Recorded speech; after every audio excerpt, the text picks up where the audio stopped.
Giliran anaknya di sidang, biang okem nih anak. Ditanya, siapa Tuhanmu? Tidak tahu. Siapa nabimu? Ente nyaho. Apa kitabmu? Ora gelem. Kamu pernah sholat? Tidak. Zakat? Tidak. Puasa? Tidak. Judi? Hobi. Zina tiap malam. Mabuk? Berat. Wah, brengsek kamu.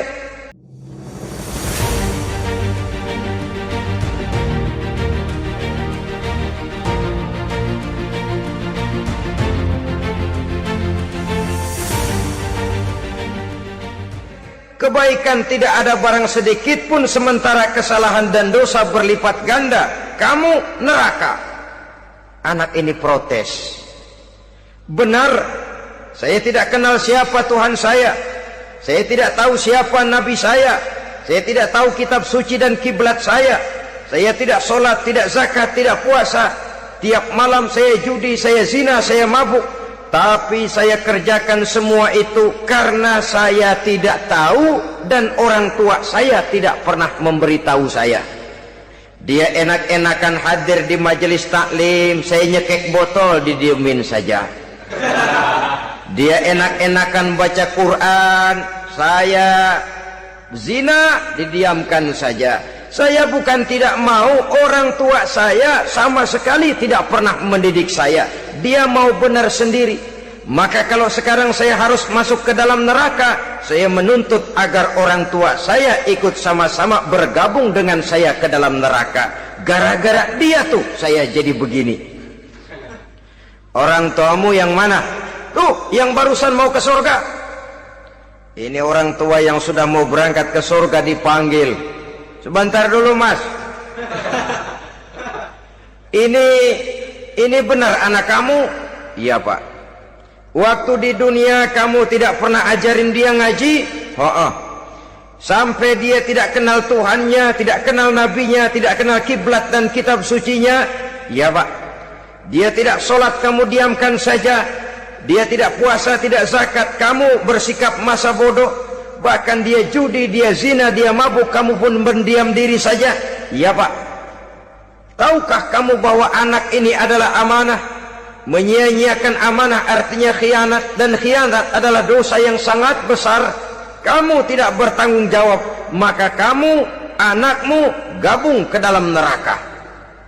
Saudara-saudara kaum muslimin rahimakumullah, itu sebabnya Allah pesan benar-benar, ya ayyuhalladzina amanu qu anfusakum wa ahlikum nara.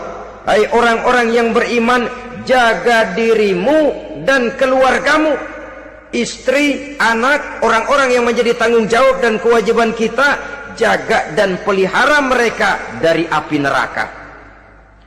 Saudara-saudara kaum muslimin, lalu kalau kita orang-orang tua yang hidup di zaman sekarang ini sudah sering beristighfar, mengurut dada, melihat situasi, membaca peta keadaan, konon tantangan yang akan dihadapi oleh anak-anak kita 15, 20, 25 tahun yang akan datang jauh lebih berat dari apa yang kita hadapi sekarang ini.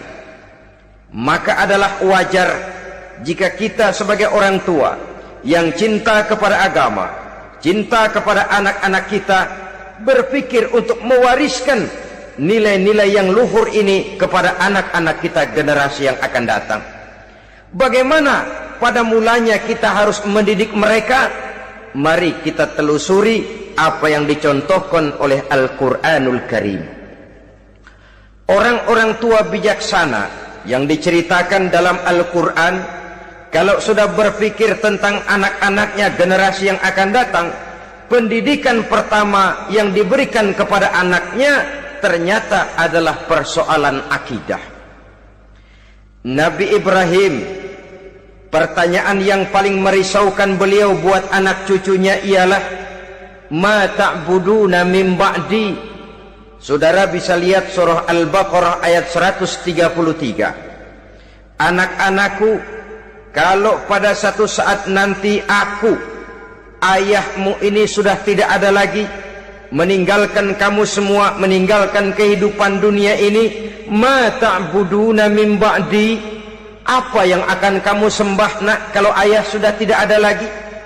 Jikalau ayahmu sekarang masih rajin ke masjid, melakukan rukuk dan sujud, i'tikaf dan membaca Quran, kalau satu saat ayahmu meninggalkan dunia ini, masihkah engkau mau ke dalam masjid? Masihkah engkau rukuk dan sujud? Masihkah engkau i'tikaf? Ma ta'buduna min ba'di, apa yang akan kamu sembah kalau aku ayahmu tidak ada lagi nak?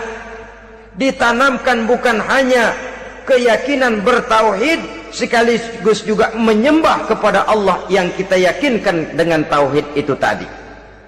Bukankah berbeda dengan kita kebanyakan orang tua sekarang?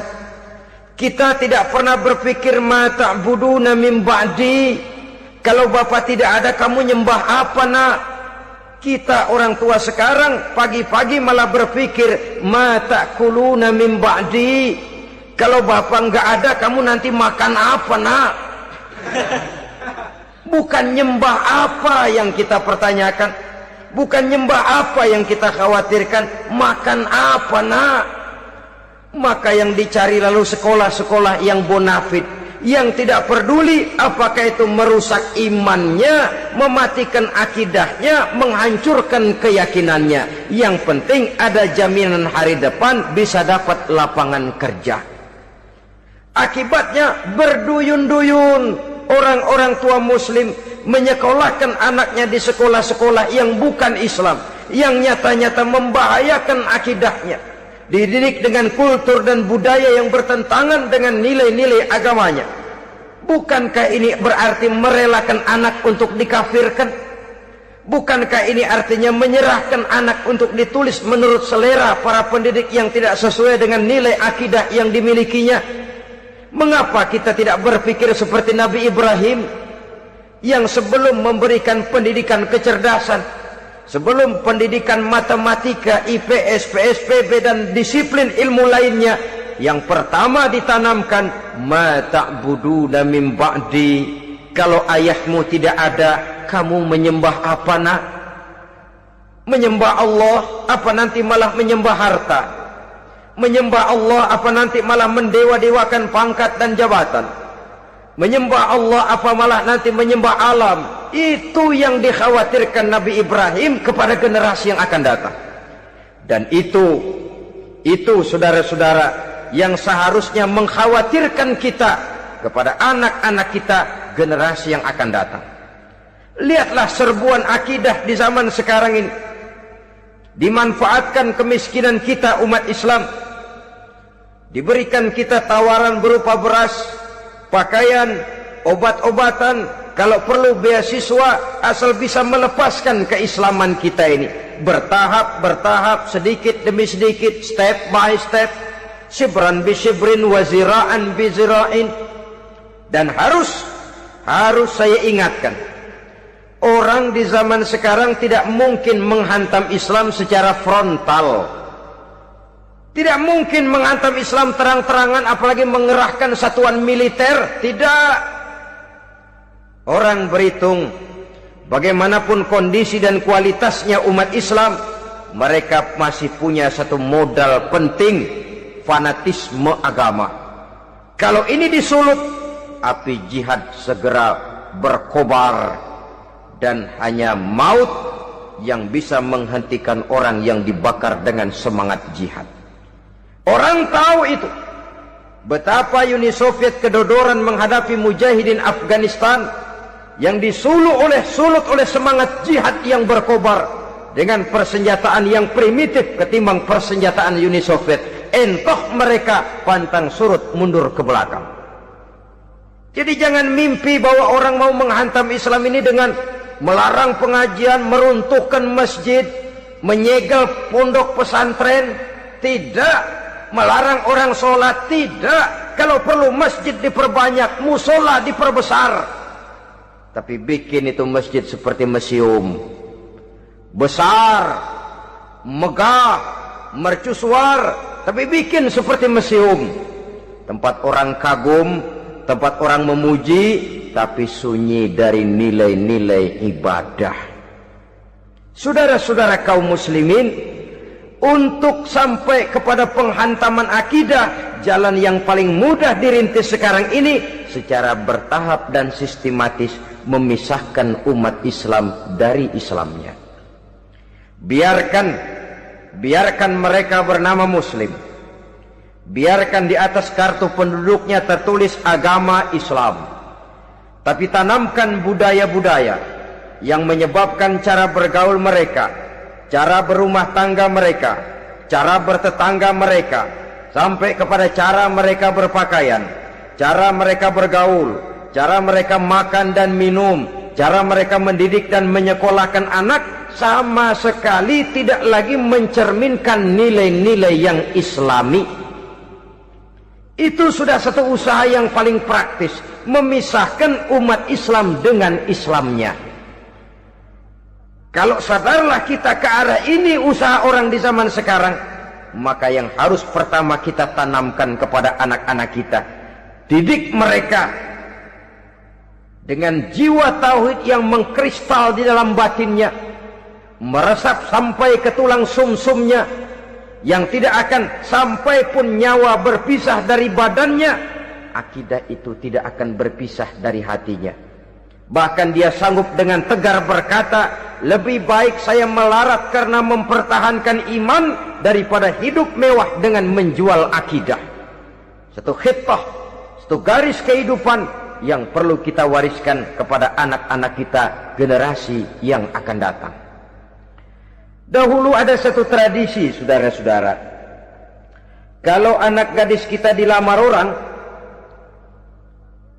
lalu bertanya, anakmu mau ngelamar gadis saya, apa sudah khotam Quran berapa kali? Apa sudah bisa baca kitab macam-macam dan lain sebagainya? Sehingga lahirlah satu kebanggaan. Apapun motifnya, tapi pertanyaan semacam ini zaman sekarang sudah langka. Paling-paling yang ditanya kalau anaknya dilamar orang, anakmu kerja di mana? Gajinya sebulan berapa? Kendaraannya bebek apa soal? Apa-apa? Itu yang kita pertanyakan, berkisar di seputar materi, kerja, job, status sosial, dan lain sebagainya. Perkara bisa baca Quran atau tidak, nomor 18.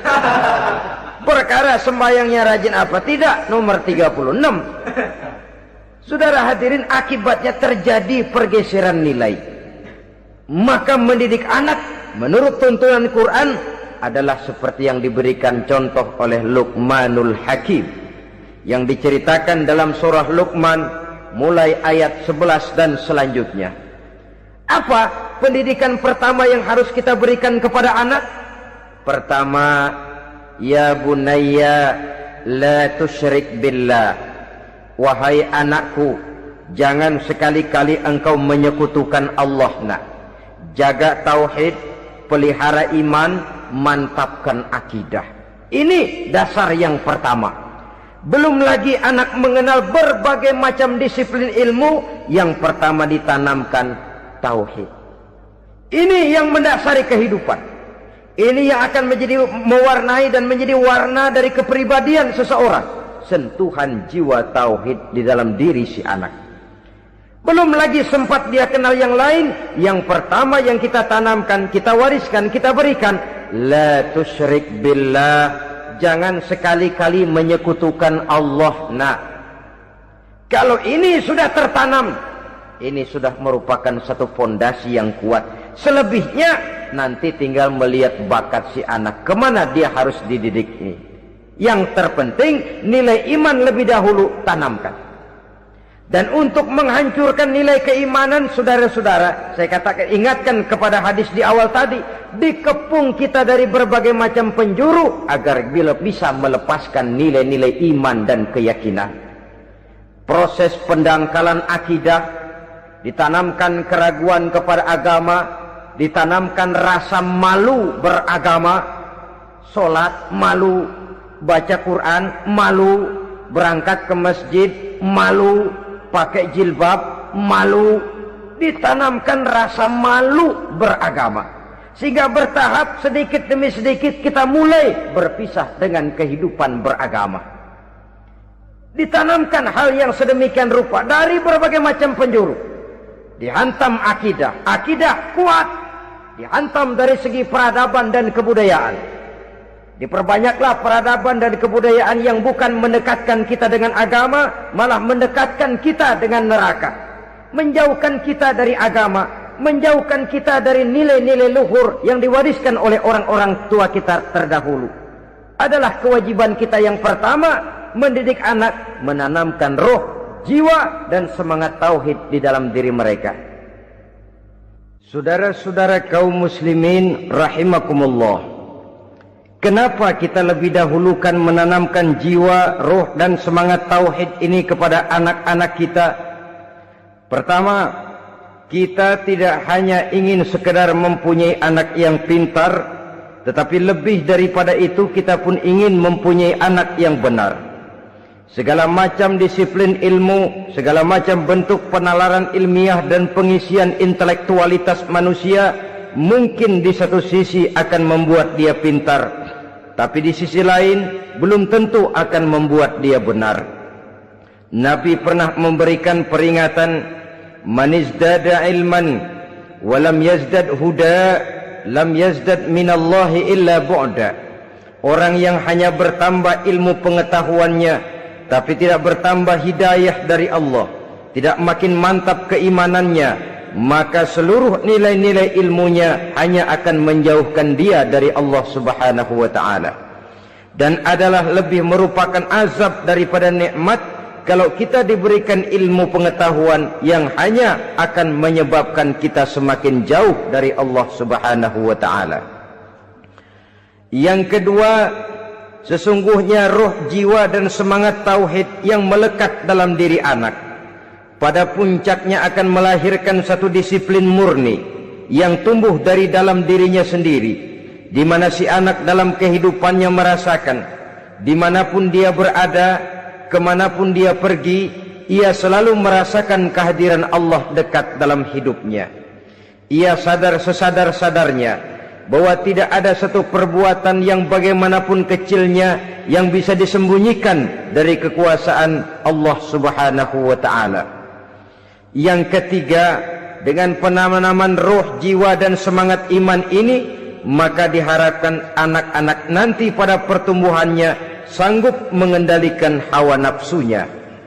Dengan kata lain, bahwa penanaman jiwa tauhid, penanaman roh dan semangat keimanan ini merupakan kondisi dasar yang harus dilakukan sebelum yang lain-lainnya. Kemudian pendidikan kedua yang diberikan oleh Al-Quran melalui contoh dan model dengan Luqmanul Hakim ini, setelah menanamkan tauhid, ditanamkanlah kepada si anak ini rasa hormat kepada orang tuanya. Wa wassaynal insana biwalidayhi, dan kami wasiatkan kepada manusia untuk berbakti kepada ibu bapaknya. Hamalathu ummuhu wahnan ala wahnin, karena ibunya telah mengandungnya dengan kepayahan di atas kepayahan. Maksudnya dengan kepayahan dan kelelahan yang berlipat ganda. Sehingga ketika Rasul ditanyakan orang, ya Rasul, siapa yang paling harus saya taati di dunia ini? Beliau menjawab, ibumu. Kemudian siapa lagi ya Rasul? Ibumu. Setelah itu siapa lagi ya Rasul? Ibumu. Dan kemudian siapa ya Rasul? Bapakmu. Ibu, ibu, ibu, bapak. Bahkan al-jannatu tahta aqdamil ummahat, surga berada di bawah telapak kaki ibu. Bagaimana menanamkan rasa hormat kepada orang tua di hati anak? Tentu yang pertama, bagaimana orang tua bisa memberikan keteladanan. Marilah kita sebagai orang-orang tua ini menyadari bahwa sebelum anak kenal sekolah dasar, sebelum anak kenal TK, ibtidaiyah, sanawiyah, sampai kepada perguruan tingginya, yang pertama dia kenal adalah lingkungan rumah tangganya, gurunya adalah ibu bapaknya. Di sini berlakulah apa yang dinamakan keteladanan. Keteladanan jauh lebih berhasil daripada sekedar teori-teori yang muluk. Keteladanan jauh lebih berhasil daripada berbagai macam indoktrinasi dan penataran. Kurangnya keteladanan akan menyebabkan anak mencari pola. Apabila kita orang tua ini tidak bisa memberikan keteladanan yang baik kepada anak-anak kita, maka pada suatu saat anak-anak akan menganggap enteng dan kehilangan wibawa kita sebagai orang tua di mata mereka. Dikala itu akan sangat sulit kita membentuk kepribadian mereka. Bukankah di zaman sekarang ini kita banyak mengalami krisis wibawa, krisis figur? Ada yang karena rapotnya merah melulu gurunya dikeroyokin, Pak guru pulang sekolah dicegat, bahkan nyaris ada orang tua pernah dibunuh oleh anaknya sendiri, dan lain sebagainya. Kasus-kasus yang sebenarnya tidak perlu terjadi karena memang bukan saja bertentangan dengan nilai budaya kita sebagai bangsa, tapi juga bertentangan dengan ajaran agama kita sendiri. Krisis wibawa, krisis figur, yang juga akibatnya harus kita sadari banyak faktor yang membentuk kepribadian anak. Pergaulannya, yang dibacanya, yang ditontonnya, yang disaksikannya di dalam kehidupan. Benar kita menyekolahkan mereka, tapi berapa jam mereka di sekolah? 6 jam, 7 jam paling lama. Sedangkan mereka hidup satu hari satu malam 24 jam. Kalau cuma 7 jam di sekolah, ini berarti lebih banyak dia di luar sekolah. Dan di luar sekolah itu artinya ya rumah tangganya, ya temannya, ya lingkungan di mana dia tinggal, yang seluruhnya sangat besar pengaruhnya dalam ikut membentuk kepribadian anak-anak kita. Saya katakan tadi, di samping kita menghadapi perang akidah, kita pun berhadapan di dalam perang menghadapi peradaban dan kebudayaan yang bukan saja menjauhkan kita dari agama, tetapi sanggup menghancurkan moral daripada anak-anak kita. Secara pribadi, saudara-saudara, saya iri, saya kagum misalnya dengan kemajuan yang diperoleh oleh negara tetangga kita, Jepang misalnya. Padahal tahun 45 ia pun hancur lebur oleh meledaknya atom di Hiroshima dan Nagasaki. Tapi bagai satu tenaga raksasa kemudian Jepang bangkit menjadi satu negara superpower di Asia.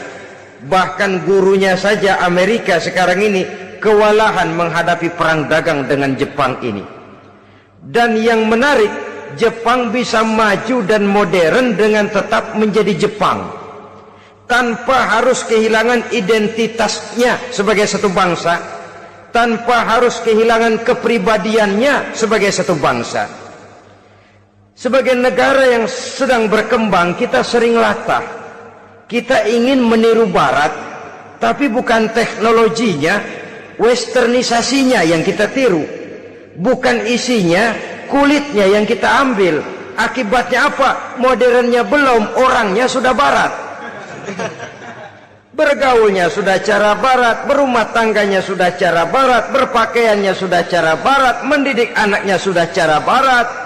Di mana ketemu orang tua cukup hello daddy. Kulitnya kita ambil, sementara isinya kita campakkan. Ironi dan menyedihkan.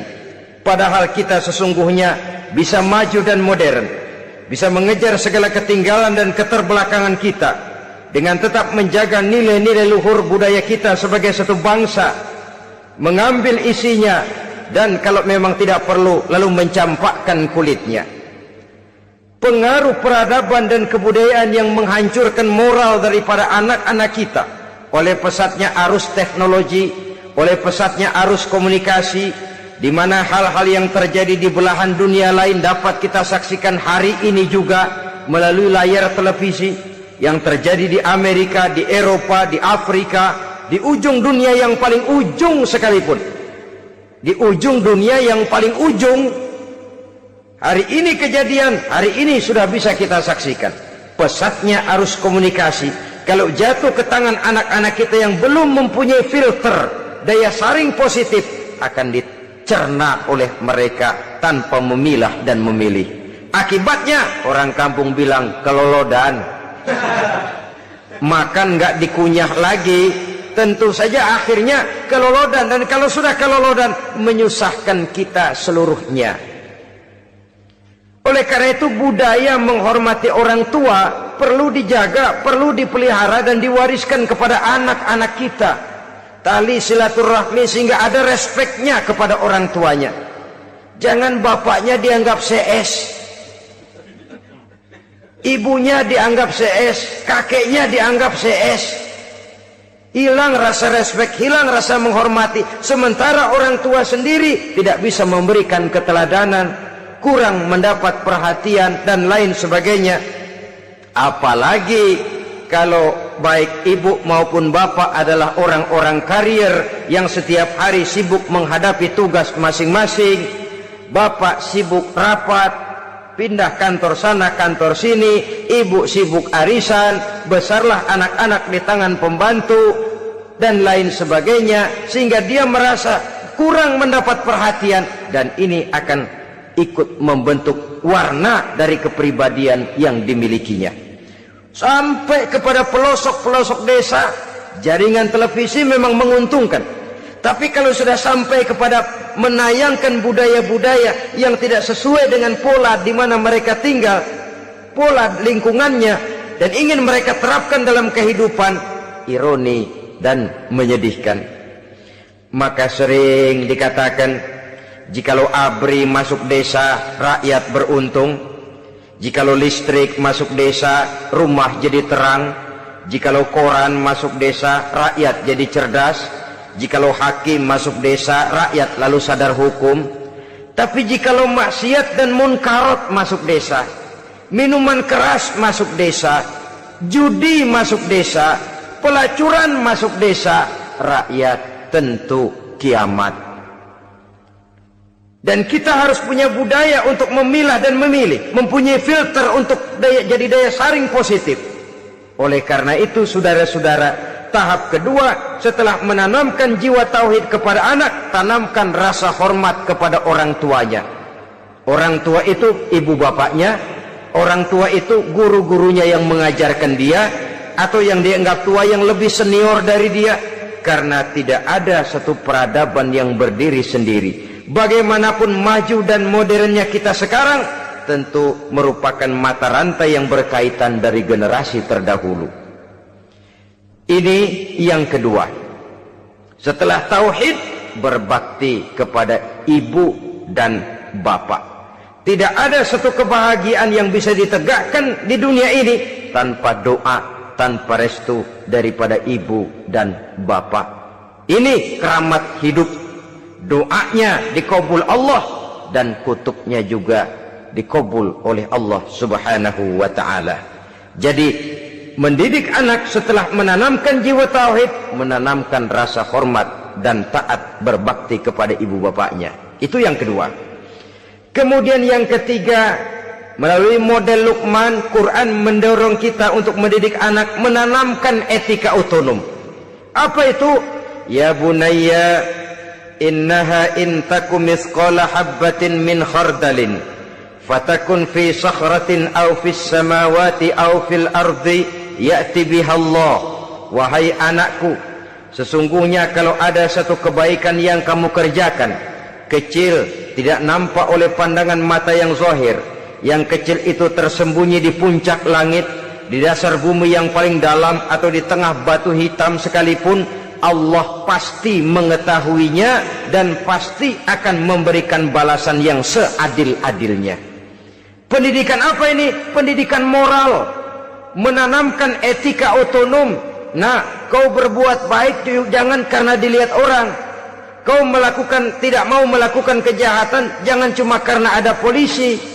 Kalau ada polisi kau tidak mau jahat, kucing juga begitu. Coba lihat kucing, taruh ikan asin di piring kaleng, tongkrongin, aduh kucing kalem, sopan, tenang. Sedikit kita lengah, habis ikan digarap.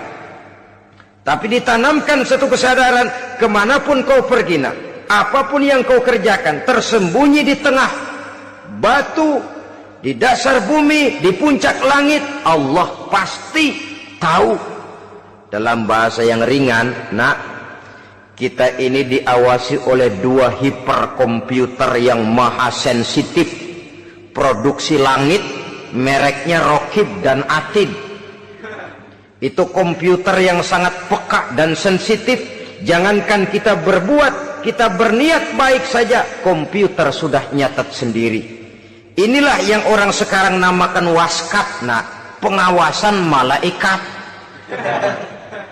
Kalau hidup sudah merasa diawasi oleh malaikat, waskat berhasil. Tapi kalau waskat sudah diawasi malah nekat, itu yang gagal. Atau yang diawasi dan yang mengawasi sama-sama sepakat, nah, itu juga bisa cincai. Saudara-saudara kaum muslimin rahimakumullah, waskat dalam pengertian kita muslim, bagaimana hidup ini merasakan diawasi oleh malaikat. Intelektualitas yang tinggi sekalipun, IQ yang nilainya plus sekalipun, disiplin ilmu yang bagaimanapun banyak yang memenuhi benak kita, tanpa diiringi oleh etika otonom, orang sering mencari celah dan kesempatan. Mencari celah dan kesempatan. Tapi kalau sudah merasa, kemanapun saya pergi, dimanapun saya berada, kebaikan bagaimanapun sekecilnya saya lakukan, toh Allah pasti akan memberikan balasan. In khairan fa khairun, wa in syarran fa syarrun. Jikalau baik, baik balasan yang kita terima. Jikalau jahat, jahat kejahatan yang kita terima. Kalau sudah ke arah ini kita berpikir, maka sesungguhnya kalau kita berbuat baik kepada orang lain, hakikatnya kita sudah berbuat baik kepada diri kita sendiri. Lalu tidak ada merasa rugi berbuat baik kepada orang, karena manakala dia melakukan kebaikan kepada orang lain, artinya dia sudah berbuat baik untuk dirinya sendiri. Jadi setelah tauhid, kemudian berbakti kepada ibu bapak, yang ketiga baru pendidikan tentang akhlak, tentang moral. Pola ini yang sering terlupakan oleh kita, bahwa bagi kita itu pendidikan tidak lain upaya mencerdaskan otak anak. Jangan sampai sebab ini kelihatannya pembangunan makin maju, persaingan hidup makin tajam, tensi ekonomi semakin tinggi, sementara jumlah tenaga kerja dengan lapangan kerja yang tersedia jauh dari mencukupi. Jikalau tidak membekali anak dengan pendidikan yang menunjang lapangan pekerjaan, orang tua khawatir, takut sekali anaknya jadi gelandangan. Dikhawatirkannya kehidupan dunia ini, sementara dia lupa kalau anaknya bisa jadi gelandangan di akhirat. Padahal selama-lamanya gelandangan di dunia, paling seumur manusia itu 60 tahun, 70 tahun lah umur orang sekarang. 70 itu sudah luar biasa itu. Tapi kalau harus menggelandang di akhirat, menjadi gelandangan di akhirat, alangkah menyedihkannya.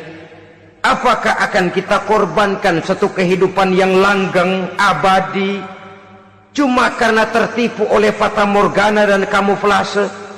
Kita korbankan yang sedikit, kita korbankan yang besar karena kita memilih yang sedikit. Dalam bahasa Al-Quran memang pernah diceritakan hidup ini hakikatnya perlombaan, saudara-saudara. Perlombaan. Dan di dalam perlombaan itu ada yang menang, ada yang kalah.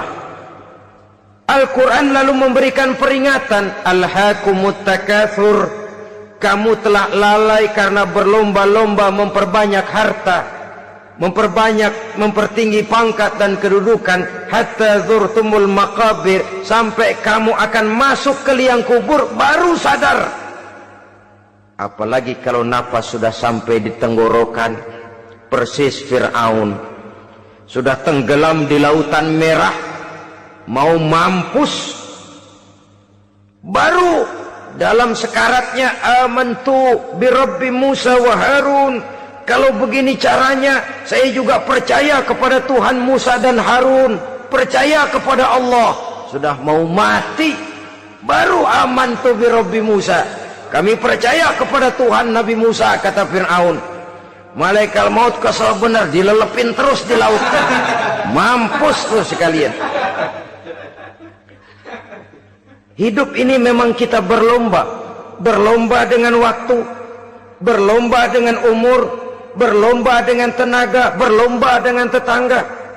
Yang jangankan kita sampai mundur, berhenti saja sejenak, kita akan ditinggalkan oleh yang lain. Tiada kata mundur, bahkan tiada kata berhenti. Sekali kita melangkah, melangkahlah terus. Tapi berlombalah seperti yang dikehendaki Quran. Fastabiqul khairat. Berlomba-lombalah di dalam kebajikan. Jangan berlomba-lomba di dalam kemaksiatan, kemunkaran, kejahatan.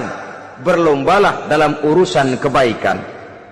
Saudara-saudara kaum muslimin rahimakumullah. Tauhid, berbakti kepada ibu bapa, kemudian pendidikan tentang moral.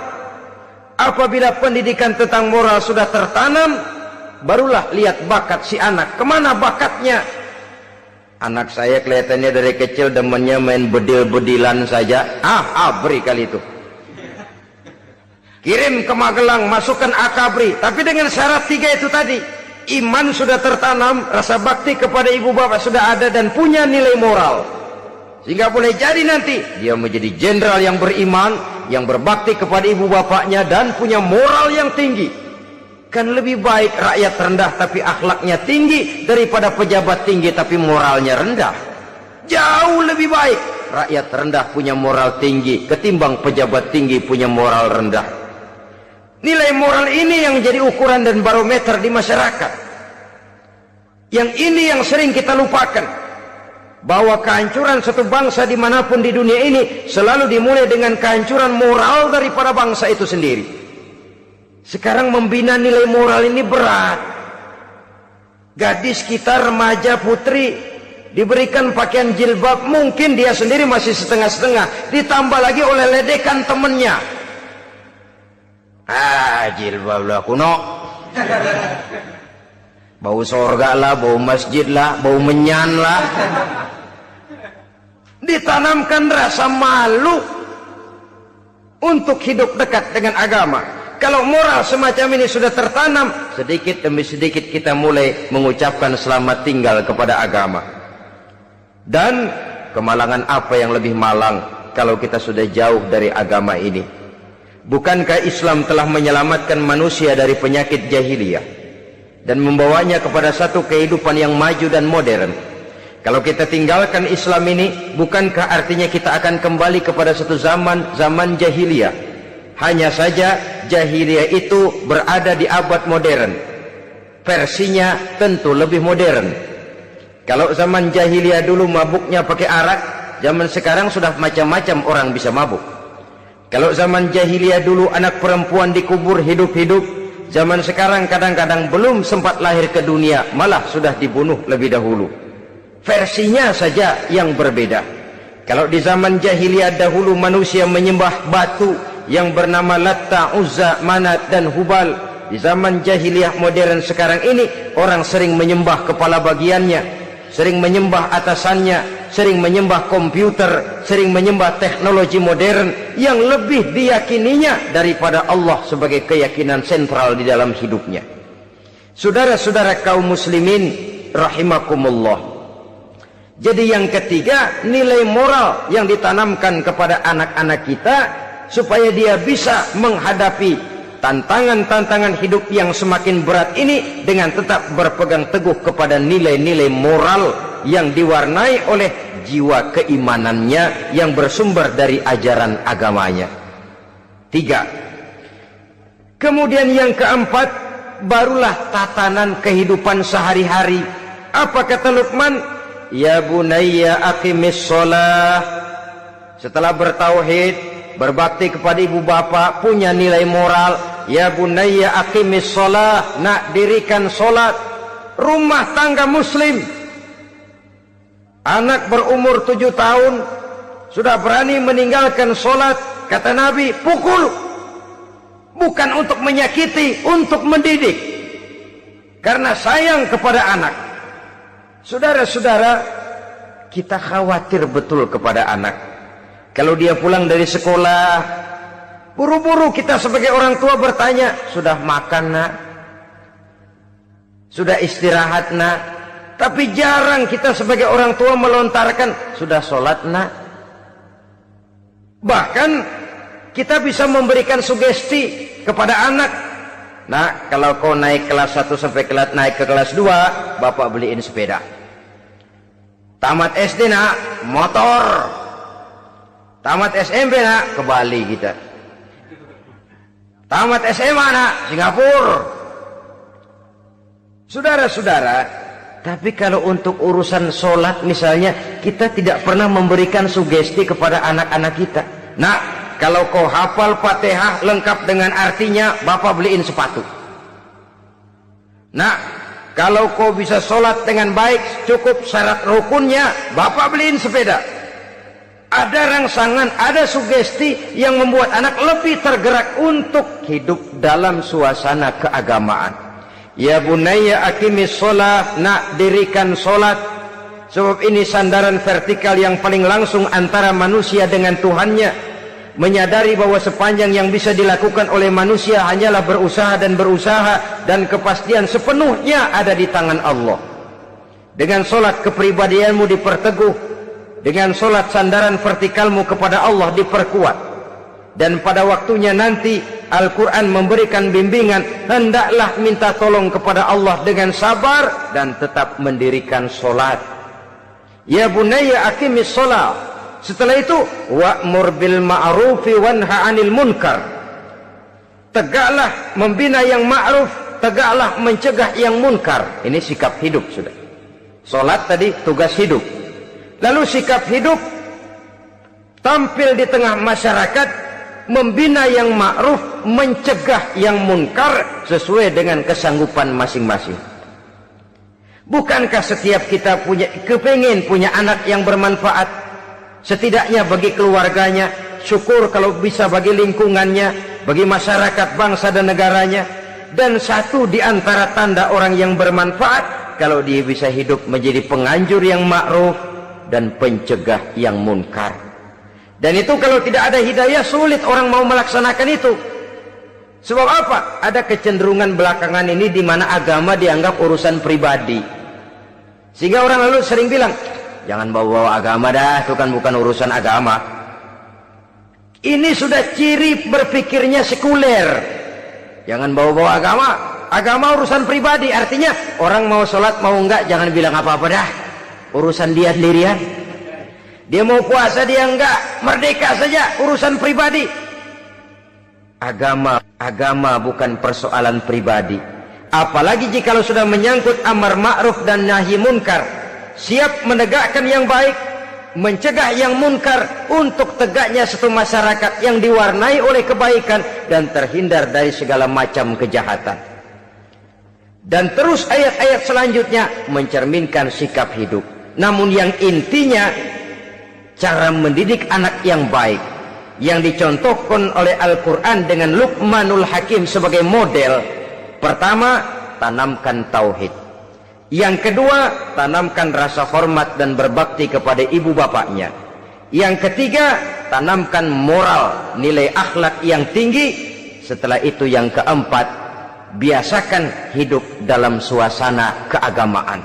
Kontrollah sholatnya, kontrollah baca Qur'annya, kontrollah puasanya di bulan Ramadan. Ajaklah anak-anak sholat berjamaah, sehingga dengan demikian dia terbiasa oleh satu suasana yang mendekatkan dia dengan nilai agamanya. Dari sana diharapkan nilai-nilai ilmu yang didapatnya dari bangku sekolah akan menciptakan keseimbangan dengan yang ditanamkan oleh orang tuanya dalam bentuk yang dijelaskan oleh surah Luqman itu tadi. Sehingga apabila keseimbangan ini terwujud, akan menjalin keseimbangan dalam pola berpikir, dan keseimbangan dalam pola berpikir akan melahirkan keseimbangan dalam perbuatannya. Terwujudlah kita harapkan insan yang fid dunya hasanah wa fil akhirati hasanah. Inilah harapan kita semua. Mudah-mudahan Allah memberikan kekuatan kepada kita untuk mewariskan nilai-nilai yang baik kepada generasi yang akan datang, sehingga esok harus lebih baik daripada hari ini, dan lusa harus lebih baik daripada hari esok. Terima kasih atas perhatian saudara. Mohon maaf atas segala kekurangan. Usikum wa nafsi bitaqwallah. Wassalamualaikum warahmatullahi wabarakatuh.